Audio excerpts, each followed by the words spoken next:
Hey everyone, and welcome to Decode, Adapt, Empower. Yes, welcome. This is going to be your four-part deep dive into the world of body language. That's right. We are going to unpack how those nonverbal cues can make or break a first impression, Absolutely. help you read a room like a pro, Oh, yeah. and even give you a little edge in those persuasive situations. That's right. Those subtle signals that we send without even realizing it can be incredibly powerful. Yeah, it's true. By the end of this series, you will be deciphering body language like a pro. Exactly. So Yeah. today, we are kicking things off with the power of first impressions.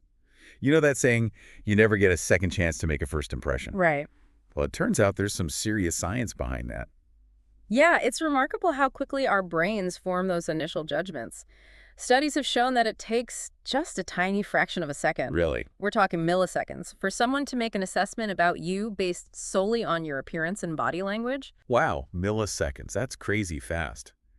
It really highlights how important it is to be mindful of our nonverbal cues right from the get-go. Why are these first impressions so impactful? Well, you see, it goes back to our evolutionary wiring. Our brains are constantly scanning the environment for potential threats or opportunities. And in those first few milliseconds, we are relying heavily on nonverbal cues to categorize people and situations. So it's not just about whether someone seems nice or not. Right. It's Yeah. about those primal instincts kicking in, Yeah. sizing up whether someone's a friend or foe, right? Exactly. And the thing is, once those initial assessments are made, they can be incredibly difficult to change. Oh, why?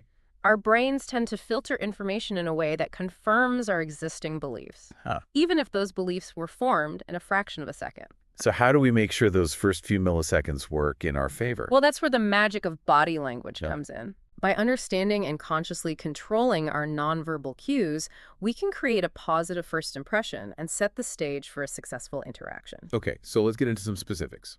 What are some key things we can do to project confidence and make a great first impression? I've heard a lot about the power pose.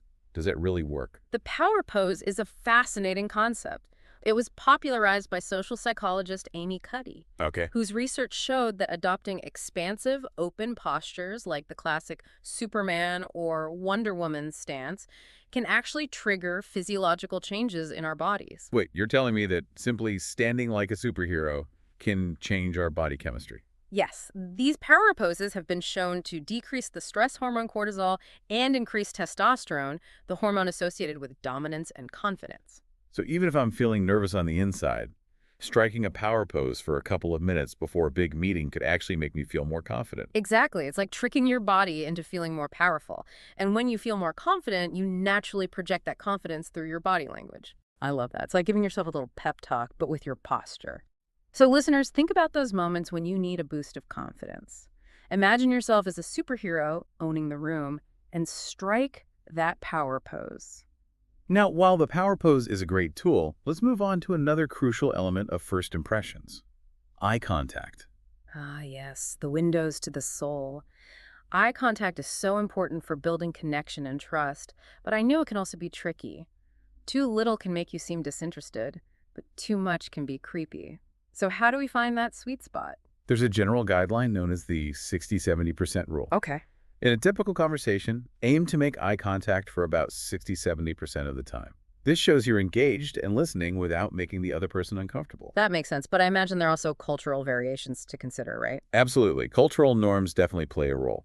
For instance, in some cultures, direct eye contact is seen as a sign of respect and attentiveness, while in others, it can be perceived as challenging or confrontational. So it's always a good idea to do a little research beforehand if you're interacting with someone from a different culture, just to avoid any unintended faux pas.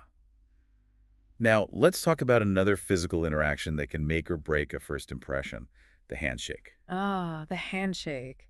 It's often the first physical contact we have with someone, and it can convey so much about our personality and intentions. Think back to a time when you've received a really weak handshake. Right. What was your initial reaction? Honestly, it's a bit of a turnoff. It makes me question the person's confidence and whether they're truly engaged in the interaction. Exactly.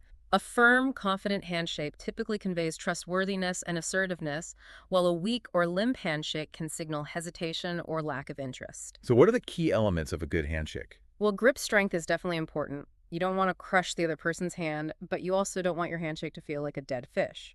A firm grip shows you're present and engaged. Right. It's all about finding that happy medium. Not too strong, not too weak. What else should we be mindful of? Well, the timing and duration of the handshake are also important. A handshake that's too brief can seem dismissive, Yeah. while one that lingers too long can feel awkward. Right. And don't forget about eye contact and a genuine smile while shaking hands. Those nonverbal cues add another layer of warmth and connection. Okay, so firm grip, appropriate duration, good eye contact, and a genuine smile. Yeah. Got it. Any other tips for mastering the art of the handshake? Practice.